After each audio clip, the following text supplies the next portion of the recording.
Assalamualaikum warahmatullahi wabarakatuh. Perkenalkan, nama saya Ika Huril Ayuni. Saya dari kelas ESA. Untuk NIM yaitu 501-2322. Ini saya akan menjelaskan terkait Islamic Fundamentalism and Women's Economic Role, The Case of Iran. Untuk yang pertama yaitu penulisnya Ehsan Aqababai and Muhammad Rezaki. Untuk judulnya yaitu Islamic Fundamentalism and Gender, The Portrayal of Women in Iranian Movies. Untuk tahunnya yaitu 2022. Teori yaitu individualis aktif, kolektivis aktif, individualis pasif, dan kolektivis pasif. Untuk metode penelitian ini menggunakan metode analisis naratif dengan membedakan antara cerita dan wacana. Nah, ini untuk kesimpulannya yaitu temuan penelitian ini menantang penelitian sebelumnya yang menyuarakan optimisme mengenai penggambaran individualistis baru tentang perempuan dalam film-film Iran. Pertanyaan utama penelitiannya yaitu sejauh mana penggambaran gender tersebut telah digambarkan. Perempuan Iran telah melampaui atau tetap berada di bawah dominasi ideologi fundamentalisme Islam. Yang kedua yaitu dari Patricia and Jeffrey Kafri Qureshi dengan judul Muslim Woman atau Muslim Woman Life Experience Beyond Religion and Gender in South Asia and its Diasporas. Tahunnya yaitu 2022. Nah, ini untuk teorinya yaitu wanita muslim, hukum keluarga Islam. Untuk metode penelitian yaitu dilakukan dengan menggunakan penelitian pustaka atau library research. Untuk kesimpulannya yaitu beragam komplektivitas yang dihadapi oleh perempuan muslim yang bergulat dengan urgensi kehidupan sehari-hari, keterlibatan dengan sistem hukum terkait dengan pernikahan dan warisan, melakukan pekerjaan, klaim untuk mendapatkan haknya dari negara, keterlibatan dalam menghasilkan pendapatan. Nah, ini yang ketiga yaitu dari Wildaniyah Mufidatul A'yun dengan judul Urgensi Peranan Wanita dalam Perkembangan Ekonomi Syariah di Indonesia. Ini untuk tahunnya 2020 dengan teori pemberdayaan kaum wanita melalui pendidikan, wanita sebagai pendorong pertumbuhan ekonomi, eksistensi perempuan dalam perekonomian rumah tangga, dan peranan wanita dalam pembangunan ekonomi masyarakat. Nah, ini untuk metode penelitian dilakukan dengan menggunakan penelitian pustaka atau library research. Untuk kesimpulan atau hasilnya yaitu wanita berperan aktif sebagai sarana dalam meningkatkan kesejahteraan ekonomi masyarakat. Kesuksesan yang ditunjukkan oleh eksistensi wanita ini memberikan bukti dan arti penting sekaligus mendobrak stigma keraguan akan peran dan kekuatan perempuan di dunia ekonomi.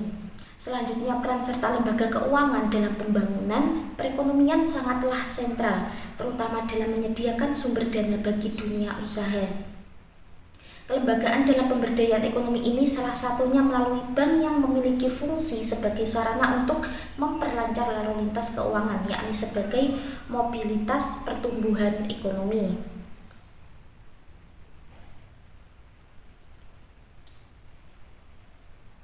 Nah, ini untuk pertumbuhan ekonominya suatu negara dan pembangunan suatu negara tidak mungkin itu bisa terlepas dari peran wanita dalam mengembangkan ekonomi, terutama perekonomian dengan prinsip syariah melalui perbankan syariah. Nah, dalam penelitian ini peneliti lebih menguatkan lagi peranan wanita dalam pengembangan perekonomian bangsa melalui sektor usaha menengah kecil hingga usaha yang lebih besar, yaitu perbankan syariah sebagai aktualisasi peran dan pemberdayaan ekonomi masyarakat oleh perempuan. Nah, itu untuk yang keempat yaitu dari Siti Nurjanah dengan judul Kedudukan Perempuan dalam Sektor Ekonomi Keluarga Perspektif Islam, Studi Atas Perempuan di Desa Gading Manding, Sumeneb. Untuk tahunnya yaitu 2020. Nah, ini untuk teorinya yaitu gender, kedudukan perempuan dalam perspektif Islam. Nah, ini untuk metode penelitian ini menggunakan pendekatan penelitian kualitatif yang menggunakan analisis data non-statistik, yakni analisis data yang terhimpun dalam transkrip wawancara, catatan lapangan, dan dokumentasi. Untuk hasil penelitian atau kesimpulannya, yaitu yang pertama, itu perempuan memiliki posisi atau kedudukan yang sama dengan laki-laki dilihat dari segi profesinya. Untuk yang kedua, yaitu profesi para perempuan di desa Gading bervariasi. Di antaranya ada yang bertani, ada yang merantau, ada yang menjadi guru, buruh pabrik, dan pekerjaan lainnya seperti pekerjaan panggilan. Untuk yang ketiga, yaitu kelemahan dari perempuan di desa Gading, yaitu mayoritas itu berprofesi kecil-kecilan, usaha rumah tangga sedikit terbengkalai, namun bagi ekonomi keluarga dampaknya sangat besar dalam menjaga kestabilan ekonominya. Untuk yang kelima, yaitu dari Siti Nur Azizah, Abdul Qayyum, dan Prasojo dengan judul Islam, Women, Labor, and Economic Development. Untuk tahunnya yaitu 2019, dengan teori itu kedudukan wanita dalam Islam, perempuan dan kemandirian bekerja dalam Islam, kondisi buruh perempuan saat ini, partisipasi buruh perempuan dalam kegiatan ekonomi, kriteria dan tantangan masa depan, dan pemeran pemerintah. Nah, ini untuk penelitiannya yaitu menggunakan metode kualitatif dengan menggunakan teknik penelitian kepustakaan. Nah, ini untuk hasilnya atau kesimpulannya, itu peran pemerintah melalui integrasi metode pendidikan formal dan Islam itu sangatlah penting untuk menata ulang pasar tenaga kerja, sehingga perempuan itu lebih memahami pasar dan masyarakat menjadi yakin untuk mendukung keterlibatan perempuan dalam pasar tenaga kerja. Untuk yang keenam, yaitu dari Nasir Nabi dengan judul Women in Islamic Economics, A Study of Some Prominent Muslim Women Scholar.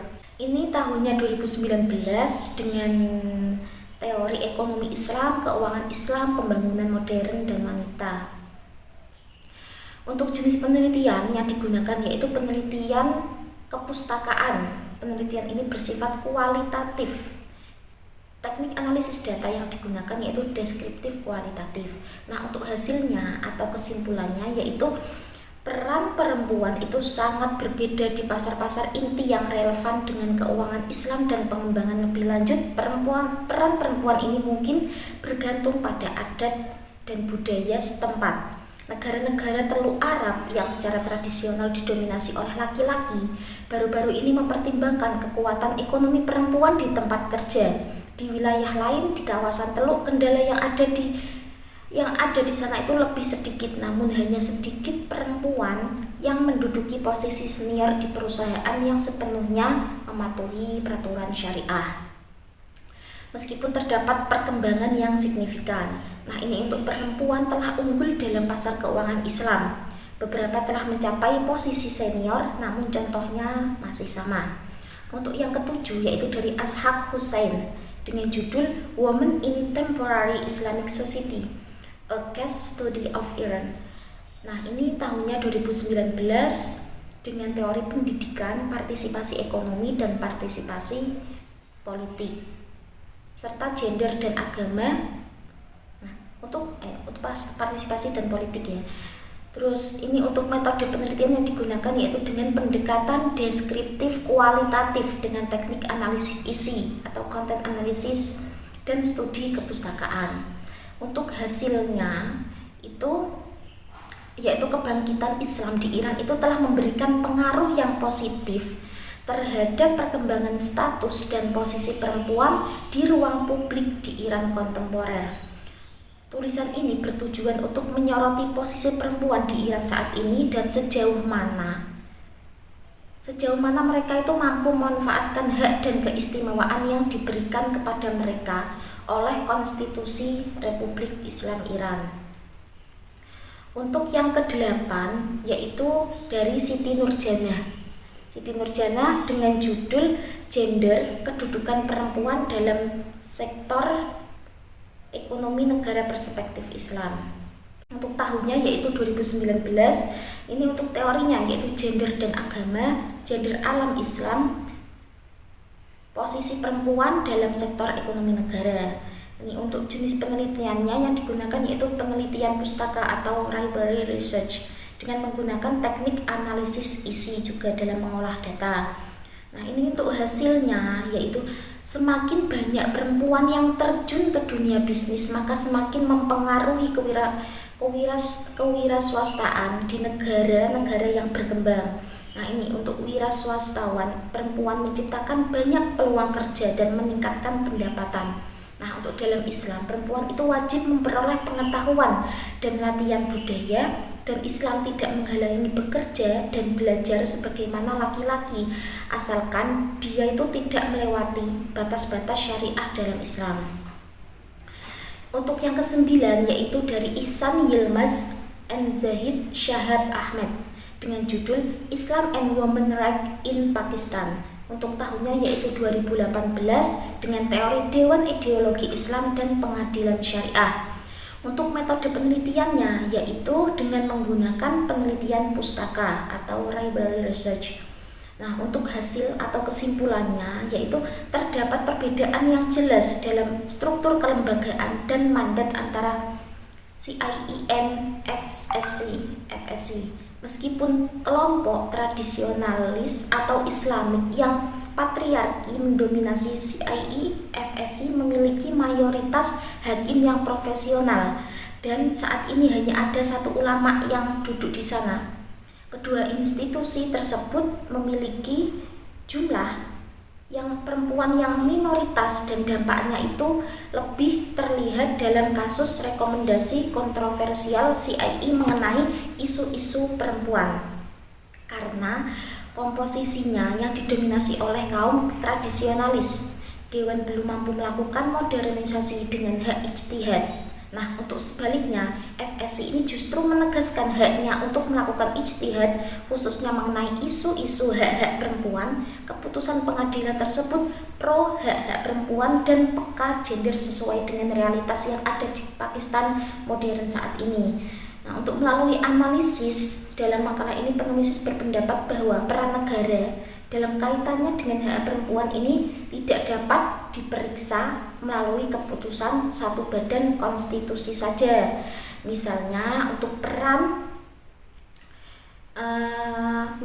seringkali peran CIE dibahas secara terpisah dari lembaga-lembaga yang penting lainnya seperti FSC, yang digarisbawahi bahwa makalah ini meskipun penting, peran CIE batas pada memberikan saran dan implementasi rekomendasinya bergantung pada persetujuan legislator dan pelaksanaan oleh FSC.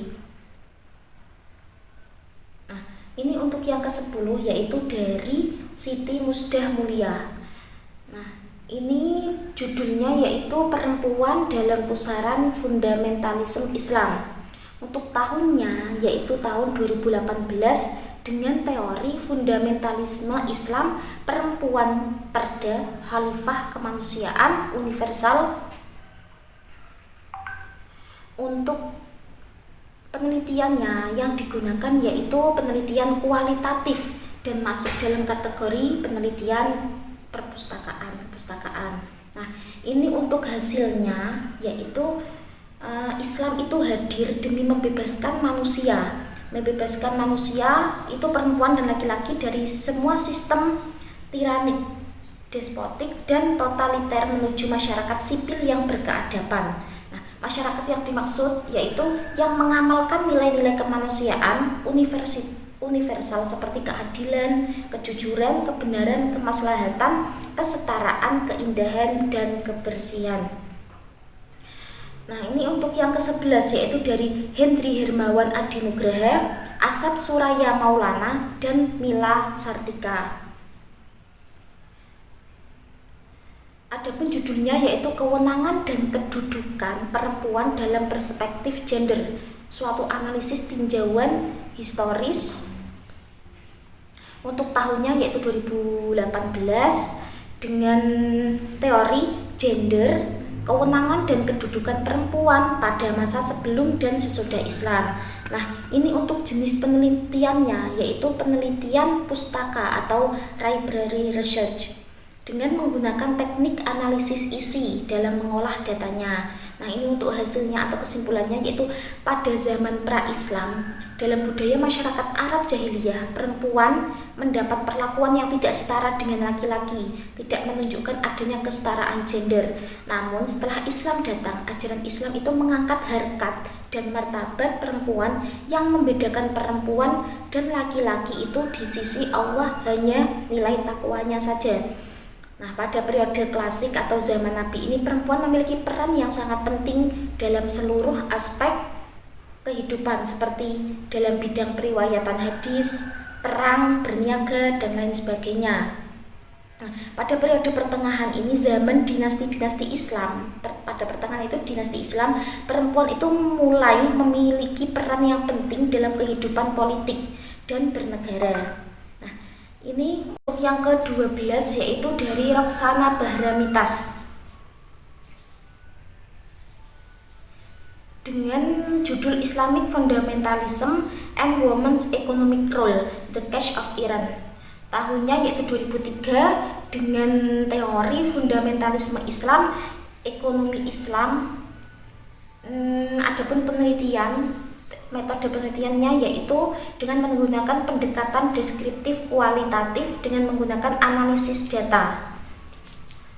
Untuk hasilnya atau kesimpulannya, yaitu tingkat pekerjaan formal bagi perempuan meningkat pada tahun 1990-an dan meningkat jauh lebih cepat dibandingkan pada tahun 1960-an dan 1970-an, yaitu ketika rezim sekuler pro-barat berkuasa. Peningkatan tajam dalam lapangan kerja bagi perempuan ini secara serius menantang pandangan bahwa agama menjelaskan status ekonomi perempuan di negara-negaranya muslim, di negara-negara yang muslim.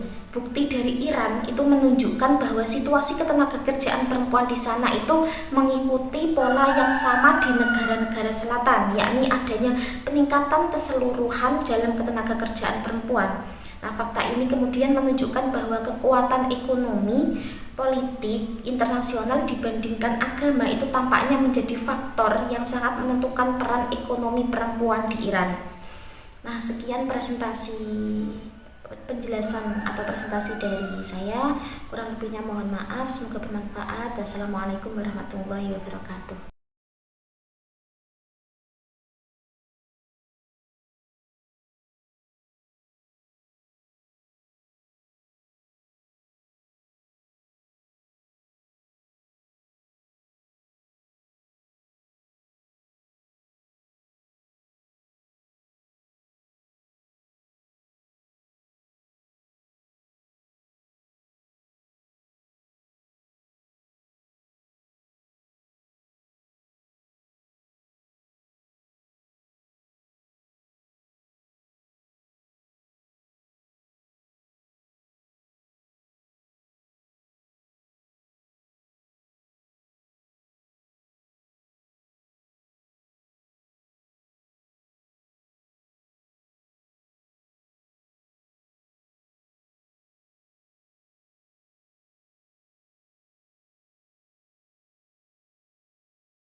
Assalamualaikum warahmatullahi wabarakatuh. Perkenalkan, nama saya Ika Khoril Ayuni, saya dari kelas ESA. Ini untuk NIM-nya 501230022. Nah, di sini saya akan menjelaskan mengenai Islamic Fundamentalism and Women's Economic Role, The Cash of Iran.